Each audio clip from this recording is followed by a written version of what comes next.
16 अक्टूबर 1996 Jerusalem में एक बहुत बड़ा साइमल्टेनियस चेस एग्जीबिशन ऑर्गेनाइज किया गया, जिसमें एक से एक बढ़कर टॉप चेस चैंपियन थे। एक तरफ 25 इजरायली चेस प्लेयर और दूसरी ओर वर्ल्ड चेस चैंपियन का खिताब पहने गैरी कैस्परोव, जिन्हें चेस का बादशाह भी कहा जाता है। अभी तक उन्हें किसी भी इंसान ने चेस में नहीं हराया था। कुछ समय गेम चलने के बाद गैरी कैस्परोव ने 24 इजरायली प्लेयर्स को एक साथ मात दी और चारों तरफ हर किसी की जुबान पर गैरी कैस्परोव नाम की गूंज सुनाई दे रही थी।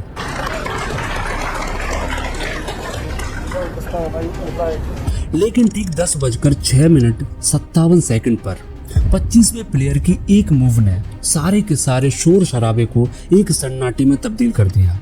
ये सन्नाटा कोई आम सन्नाटा नहीं था। ये सन्नाटा गैरी कैस्परोव के सिर पर लगे ताज के खिसकने का सन्नाटा था। मीडिया रिपोर्टर्स भी बहुत ज्यादा शॉक थे, और शॉक क्यों ना हो, क्योंकि गैरी कैस्परोव को जिस व्यक्ति ने हराया था उस व्यक्ति ने ना ही उतने ज्यादा प्रोफेशनल मैचेस खेले थे और ना ही उसको उतनी ज्यादा प्रैक्टिस थी, क्योंकि इस इंसान ने अपनी जिंदगी के 9 साल एक ऐसी जेल में बिताए थे जहां ये सिर्फ 4x3 के कमरे में रहता था, जहां ना इसके पास सोने के लिए बिस्तर थे, ना खाने के लिए हेल्दी फूड और ना ही प्रैक्टिस करने के लिए चेस बोर्ड। ऐसी स्थिति थी जहां पर एक इंसान अपने शारीरिक और मानसिक रूप से कमजोर पड़ता था, और यही बात पूरे विश्व और मीडिया रिपोर्टर्स को बहुत ज्यादा शॉक कर रही थी। वहां पर जितने भी मीडिया रिपोर्टर्स खड़े हुए थे, उनमें से एक मीडिया रिपोर्टर ने इस व्यक्ति से इसका नाम लेते हुए एक बहुत इंपॉर्टेंट सवाल पूछा, वही सवाल जो अभी आप सभी के माइंड में चल रहा है। मीडिया रिपोर्टर उस व्यक्ति से पूछता है, Natan Sharansky, how did you defeat world chess champion? You are not a grand master or anything of the sort. And Nathan Sharansky gave a mind-blowing and a unique answer. You know, for 9 into 365 days, I was defeating Gary Kasparov every day in my mind. So Nathan Sharansky ने बोला कि 9 साल जब मैं jail में रहा था, उस 9 साल के हर एक साल, हर एक महीने, हर एक दिन, हर एक पल मैं गैरी कैस्परोव को अपने माइंड में डिफीट कर रहा था, यानी कि हरा रहा था।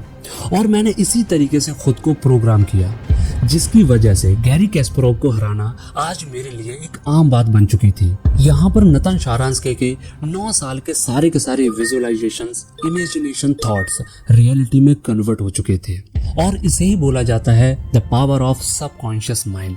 लेकिन यहाँ पर एक सवाल उठता है कि क्या विजुअलाइजेशन, इमेजिनेशन और थॉट्स को हम रियलिटी में कन्वर्ट कर सकते हैं, पर कैसे? आइए इस सवाल का जवाब जानने के लिए हम सीधा चलते हैं एक बहुत ही प्यारी किताब पर, जिसका नाम है the power of your subconscious mind, जिसे डॉक्टर जोसेफ मर्फी ने लिखा है।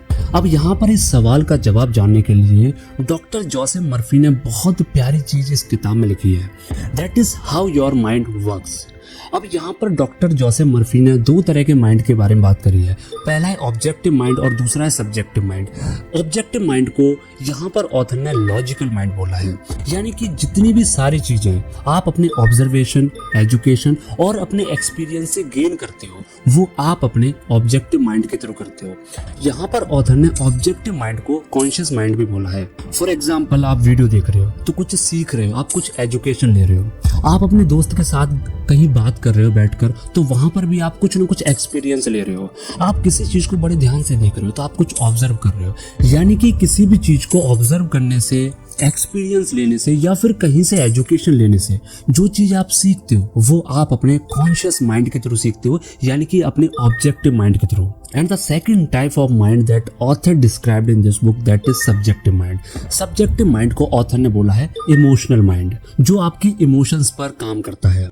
इस माइंड को ऑथर ने सबकॉन्शियस माइंड भी बोला है। यहाँ पर ऑथर कहते हैं your subconscious mind is a seat of your emotions. आपके इमोशंस की जो सीट है वो आपका सबकॉन्शियस माइंड है। फॉर एग्जाम्पल, आप बाइक से कहीं से जा रहे हो, किसी रोड से गुजर रहे हो, एंड बाइक चलाते चलाते आपके माइंड में एक ख्याल आता है कि कहीं मेरा एक्सीडेंट ना हो जाए।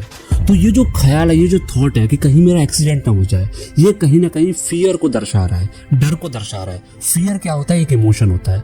तो इस तरीके का थॉट्स का हमारे माइंड में आना, this is because of your subconscious mind. अब हम बात करते हैं कि कॉन्शियस माइंड और सबकॉन्शियस माइंड में क्या रिलेशन होता है। सपोज एक एग्जांपल लेते हैं कि आप किसी कॉलोनी में रहते हो एंड आपका एक पड़ोसी है, उस पड़ोसी का नाम है राजेश, और राजेश का एक 18 साल का बेटा है।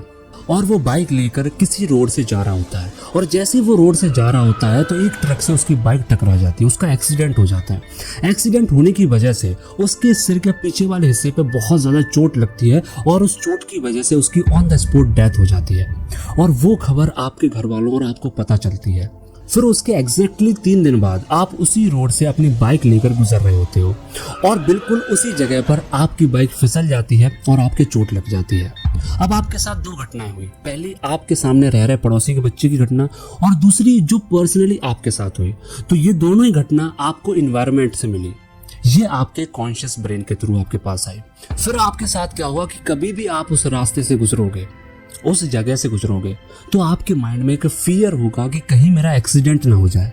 तो ये जो फियर आपके माइंड में आ रहा है कि कहीं मेरा एक्सीडेंट ना हो जाए, ये उन 2 घटनाओं की वजह से आ रहा है, जो 2 घटनाएं आपने अपनी जिंदगी में एक्सपीरियंस करी हैं। तो वो जो 2 घटनाओं का एक्सपीरियंस आपकी लाइफ में रहा, वो जो थॉट आपकी लाइफ में आपके माइंड में आया, वो आपके कॉन्शियस माइंड के थ्रू आया, और उसकी वजह से जो आपके अंदर फियर जनरेट हुआ वो सब कॉन्शियस माइंड की वजह से हुआ।